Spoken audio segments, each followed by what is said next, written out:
Sir, मुल्क में गैर यकीनी की एक सूरत हाल है, एक अनसर्टनिटी नज़र आती है। तहरीक इंसाफ एक मैस मूवमेंट शुरू करने जा रही है। केपी में भी तहरीक अदम एतमाद और हुकूमत तब्दीली की बातें हो रही हैं। पंजाब में स्पीकर ने PTI के 26 MPs के खिलाफ रेफरेंस इलेक्शन कमीशन को भिजवाया है। ये पॉलिटिकल पोलराइजेशन और एक और केओस की कैफियत कैसे कम होगी भी या नहीं?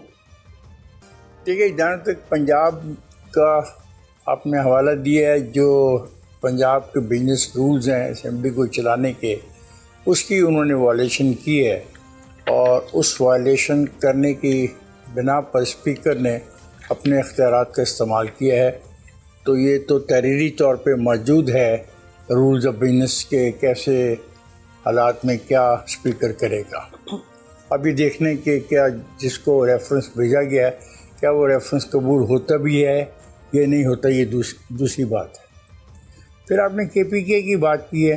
मैं नहीं समझता कि खैबर पख्तूनख्वा में फौरी तौर पे कोई vote of no confidence chief minister के ख़िलाफ़ पेश किया जाएगा या वो तैयार हैं इसके लिए। असल में खैबर पख्तूनख्वा की जो सूरत हाल है वो ज़्यादा ख़राब इसलिए है कि वहाँ का जो बॉर्डर हमारा मुल्क का है अफ़गानिस्तान से, उधर से जो दखल अंदाज़ी हो रही है वो बड़ी ख़ौफनाक है और उसका हमें बहुत नुकसान हो रहा है। ये ज़्यादा अहम इशू है इस इशू से कि क्या चीफ मिनिस्टर के ख़िलाफ़ वोट ऑफ नो कॉन्फिडेंस आता है या नहीं आता। तो मैं समझता हूँ इन चीज़ों को इस अंदाज़ में देखना चाहिए। अनसर्टेनिटी बिल्कुल है, लेकिन इस नौइयत की अनसर्टेनिटी तकरीबन हर वक्त पाकिस्तान के अंदर देखने को मिलती है। ये इतनी खौफनाक नहीं है कि इससे मुल्क पूरे को कोई बहुत बड़ा नुकसान होने वाला है।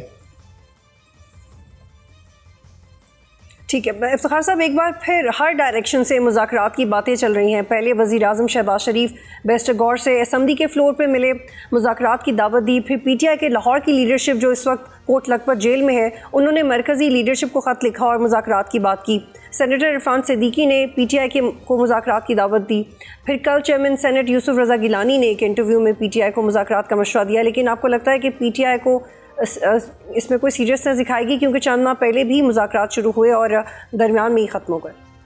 पाकिस्तान तहरीक इंसाफ मुज़ाकरात से हमेशा इज्तनाब करती है। जब शहबाज शरीफ लीडर ऑफ द अपोजिशन थे तो सबसे पहले मरतबा उन्होंने कहा था कि आएँ, हम इक़्तिसादी मामलात पर आपस में बैठ के मसालत करते हैं और कोई रास्ता निकालते हैं। तो उनकी बात उस वक़्त भी नहीं मानी गई। फिर एक ऐसा मौका आया कि इलेक्शंस की जब बात की गई कि चले अर्ली इलेक्शन होते हैं, तो कमेटियां दोनों तरफ की बना दी गई और दोनों तरफ की कमेटियों ने मुज़ाकरा शुरू किए। तो PTI की कमेटी जब गई डियाला जेल में मिलने के लिए, तो इमरान खान साहब ने उस मशवरे से इनकार कर दिया और उनको कहा कि मैं इस बात को आगे नहीं बढ़ाता। और अब आपने देखा कि ख़ुद जो प्राइम मिनिस्टर है वो गए हैं, उनकी नशिस्तों पर उन्होंने उनको हाथ मिलाया है, उनको दावत दी है कि आएँ बैठें और मामलात को रिज़ॉल्व करें।